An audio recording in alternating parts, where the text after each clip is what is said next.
ఇప్పుడు మన వేణుగౌడ్ గారిని మాట్లాడవలసిందిగా కోరుతున్నాం.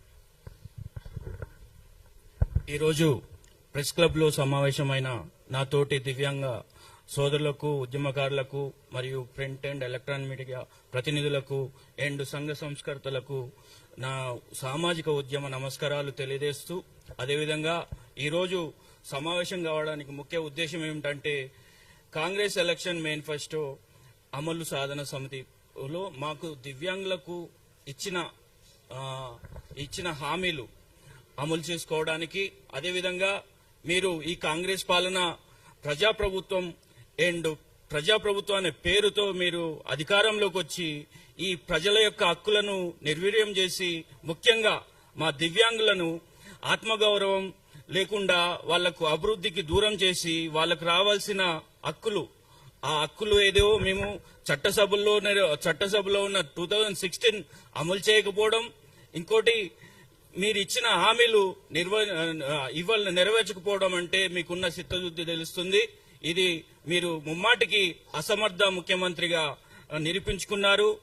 అదేవిధంగా ముఖ్యంగా ఈ రోజు మేము తెలంగాణ ప్రభుత్వ దృష్టికి తీసుకువెళ్తున్న అంశమేనగా దివ్యాంగుల సమాజ పక్షాన, ఆసరా పెన్షన్దారుల సమాజ పక్షాన తెలియజేస్తున్నదేమనగా ఈ 16 నుంచి 30వ తారీఖు ఈ నెలలో జరిగే మన బడ్జెట్ సమావేశాల్లో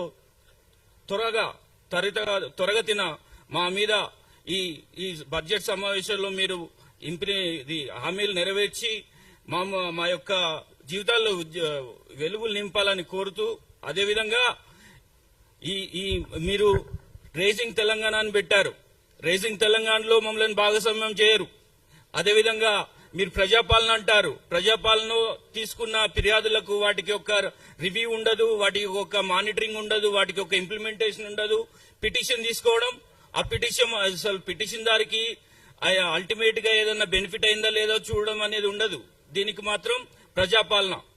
అదేవిధంగా మీరు అధికారంలోకి వచ్చి 3 సంవత్సరాలైన అంతర్జాతీయ వికలాంగుల దినోత్సవం జరుపుకోవడం, అదేవిధంగా మాకు 5% అన్ని డిపార్ట్మెంట్ లో 5% అలొకేషన్ చేయాలి బడ్జెట్ సమావేశంలో. అదేవిధంగా మాకు ఆల్రెడీ చట్టబద్దమైన జీవో ఎంఎస్ నెంబర్ 34 మాకు బైఫర్కేషన్ ఉంది. అంటే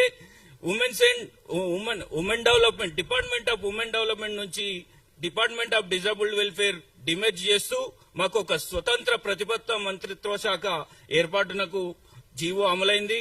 ఆ జీవో ఇంప్లిమెంటేషన్ చేయడంలో మీరు వివక్షత చూపిస్తున్నారు. అయ్యా ముఖ్యమంత్రి గారు, మీరు ఎగ్గొట్టు